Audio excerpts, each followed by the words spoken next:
Welcome to Life is for Living. I'm your host, Kylie Buckley, and I'm here with David Riddell from Living Wisdom School. So welcome, David. Thank you. Glad to be here. So today we're going to be discussing lies of the mind. And I want to read something to you. To achieve radical change, I need to call some of my feelings liars and choose to side with truth against my own emotions until my feelings come around. What do you think about that, David? I have a lot to say about that. Um, it's it's a problem for people to distinguish reality, and if they don't distinguish reality, they will misrepresent reality, and that's a lie. A lie is any misrepresentation of reality, whether deliberate or not, and it can be a deception. It can be cognitive. It can be subconscious, but you can tell a lie just by the wrong tone of voice. You can tell a lie by parenting in a way that is not in harmony with the ethics you're teaching your child. You can tell a lie in your marriage vows. You can tell a lie in your time over the coffee with your girlfriends. It's more than exaggeration, though. It's the deliberate misrepresentation of truth. And if we define truth as a right description of reality, and I think that's a good definition, I think it's an easy one to remember.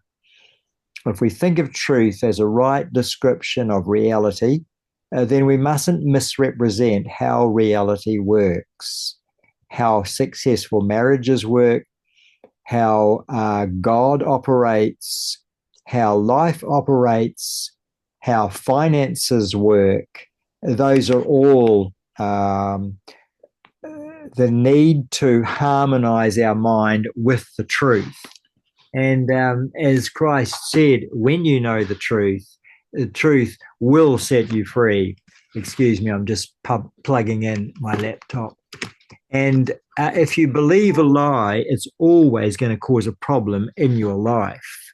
And Mm-hmm. so if you go through your life and flush out all of the mistaken beliefs, the misbeliefs, the lies, the faulty strategies for coping with life, your life can only get better and only get more and more successful.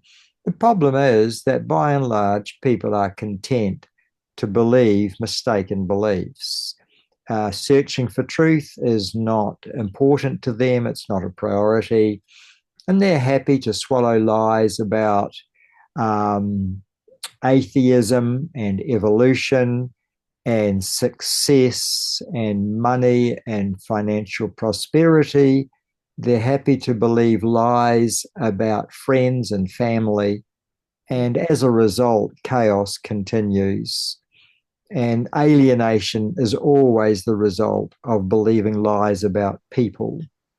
Mm. So, as followers of Christ, we must also be conscientious about knowing the truth. And that means when we hear something about somebody that is distressing, we need to check in with that very same somebody to see if it's true, rather than have a lazy mind and find it much easier to believe the gossip. Mm-hmm. But who does that? Who really checks out the facts? Who checks out why the adultery or the affair really took place? Did the affair cause the marriage breakdown, or was there a marriage breakdown long before the affair? That kind of thing. We're talking about lies about God. Nobody has been more defamed than a good God, the God of the Hebrews, the Jews, and the Christians. Nobody has been more defamed than the politician who is working for the good of the people. And nobody has been more defamed than, well, you all know somebody who's been the victim of defamation. And you also know that people with integrity check those beliefs out. For myself, speaking personally, my whole life has been a search for the truth. When I realized as a child that adults who didn't care for truth hurt people and left a wake of hurt people behind them. And I think that probably followed from the first time that I was misrepresented by my older brother, who was jealous of me at the time, and then misjudged by my teachers, and then falsely accused by my parents. I realized that only the people who were prepared to hear my perspective and check out my side of the story could be trusted. Mm. And so I went through a period in my life where I actually stopped trusting all adults as having insufficient regard for the truth. Mm-hmm. Interesting. Yes, I went through a thing with my business, and where I was falsely accused, and nobody, not one, rang me to Yes, say, "Gosh, yes. Kylie, what's going on?" I couldn't Well, you know believe it. exactly what I'm talking about then. Yes, I do. I do. And it's So really sad because I was. that's where I learned. Yes, and that's where I learned to make the Lord my vindicator, because I understood that there weren't enough truth seekers in my family to bother trying to vindicate me. And after the false accusation came a label, and then the label stuck, and that gave me a very hard time through my adolescence. And I have to say now that I always appreciate when somebody comes to me and said, "I heard such and such about you. I'd like to hear your take on it, please." That person is going to be a friend for life. But those who believe the scandalous reports or the defamations and will not talk to me about it, you never really trust them, because you never really know what they're thinking. That's right. And they're not there for you. They're not there to actually say That's you're right. okay. They're not checking in on you. Well, I was very fortunate that I didn't become paranoid about it. I remember a good old truth coach that says their response is their responsibility. I don't need to play both ends of the court. I don't need to be second guessing what they're thinking about me. Whatever they're thinking about me is their business. It isn't my business until it really starts to affect my life. Mm-hmm. Mm-hmm. And I made the Lord my vindicator. And I must say that he took me seriously. He's done a pretty good job of cleaning up my reputation without my help. Yeah, definitely. Definitely. But what about people that are believing lies, and they believe the lie is a truth, even though they may have believed it, known it was not the truth to begin with. You know, if you hear it often enough, they'll start to believe it. Uh, what would be the fruit of that? Like you said, chaos. Um, you know, Yeah. uh, is that the fruit? What would the fruit of it be? Well, Kylie, Jesus called Satan, the devil, the Antichrist. He called him the father of lies. Here's this, you could translate that as the source of all distortions. Satan is the distorting lens. He's the distorting element. Wherever he comes, he brings distortion with him. And unfortunately, that distortion is often only known in hindsight. But here's the thing I have noticed, that some people are people of the truth and they don't fall for the distortion for very long. Mm-hmm. And some people will be sucked in by the distortion. They will be too trusting and too naive.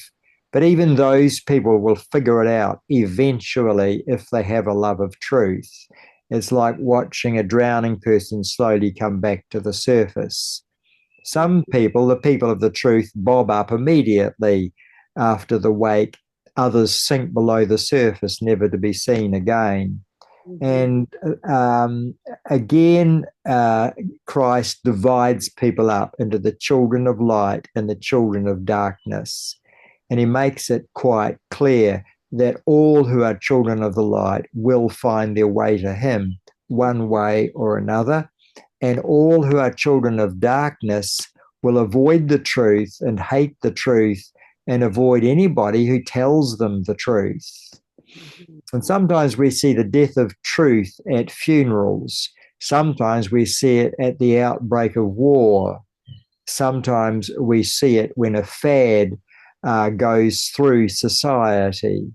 Certainly, mRNA saw the death of truth. Transgender saw the death of truth. Hate speech is trying to oversee the death of truth. The outbreak of war, we know the first casualty is truth. And we know that even amongst our parents and in our family, there are certain truths that are best left unsaid, don't we? Mm-hmm. Yes. There are some truths that mother can't handle, and you'll take your life in your hands if you tell her those truths.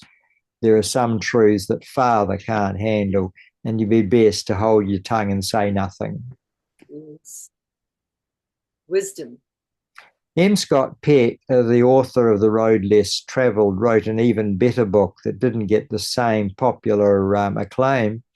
And that book is a real classic in my library. M. Scott Peck was a psychiatrist who became a Christian after being in the New Age movement. And he wrote a book called People of the Lie, where he expounded on clientele who didn't mind who suffered as long as their own perception was always affirmed and validated as being true. Oh, yeah. Fascinating book. One of his better ones, I think. Mm. And we are living in the age now that I call the death of truth, because now that truth is being personalized into your truth and my truth, it is the Alice in Wonderland experience of a fractionated world where inconsistency reigns and people believe whatever they want to believe without any regard to epistemology, which is the rational testing of statements for truth. Not much epistemology practiced these days, Kylie, not taught in New Zealand schools or Australian schools, still taught in the baccalaureate in Europe and in the UK in places, mostly the public schools there. But epistemology is the science of teaching children how to know the truth and to not run straight past it, as many are doing today. And I divide my clients up secretly in my own mind into those who are moths always fluttering towards the light, often dropping and groping, but always heading for light. And those who could be typed as cockroaches, they hate the light and they hate anybody who points the truth out to them. And it's not for me to judge them, but you see it in their responses to truth statements. And you see that even if they intellectually agree with it, they don't hang around people that tell them the truth. They stay away from those people. Well, you see, the youth of today too are being told basically they can do what they want. You can do what you like. Well, yes and no. In society today, there's still a moral law. It's a fairly subjective law, but it's still there. People are still going to prison. They're still being convicted. You really can't do what you like. The problem comes when people give too much respect for that individuality of interpretation. And the teachers lose their courage to stand up and say, that's not right, that's not on, you may not talk like that, you may not do that. And the student responds, who are you to tell me what to do? That's just your opinion. And truth is relegated to opinion. Now, I'm aware that there is absolute truth and relative truth. I'm not doing away with that distinction. The relative truth has to do with culture and fashions, but absolute truth doesn't change from season to season or from culture to culture. It's always the same. Yes, yes. And if you do what's right, you'll get the right result. Yes, and if you don't do what's right and you keep getting the wrong result, why would you change? Because after all, you're allowed to make it up as you go along, aren't you? But you can't argue with this one, Kylie. If you always do what you've always done, you'll always get what you've always got. And is that really what you want? That's when the truth really bites, isn't it? Let's leave it at that. What a great place to finish. Yep, to finish on. Thank you, David. Another I one. have loved every minute of it. Thank you. Bye, everybody.